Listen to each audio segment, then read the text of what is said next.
Pa, die Scarlets is nou weer 15-14 voor. Die Scarlets is nou weer 15-14 voor teen die Bulls. Wie dink jy gaan wen? Die Bulls, die Scarlets is 'n Walliese span. Mens verwag nie dat hulle so sterk sal wees, maar hier so teen die einde van die Josie sal sekere spanne nou begin vingertrek wat die hele seisoen niks reg gekry het nie, weet jy. Wat dink jy gaan gebeur? Dink jy die Bulls gaan nou uit die top 8 uitval vandag? Ja, nee. Nee, maar miskien volgende week. Hulle gaan nou wen. Maar dis nou 15-14, was dit nou 14-10 en voor die 14-10 was die Bulls agter gewees in die begin, hoor. Hoe kyk daaroor? Dit is al die tweede helfte. Nog die hele kilometer. Nee.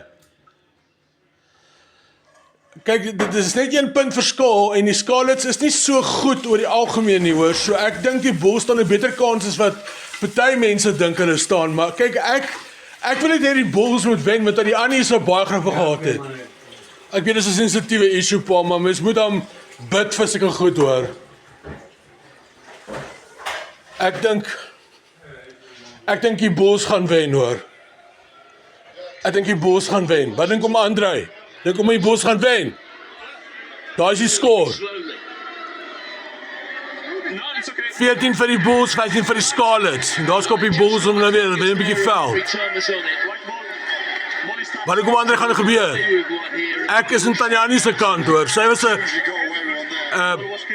opgeleide maatskaplike werker, so sy die hier aan haar kant. Ek is seker daarvan, hoor.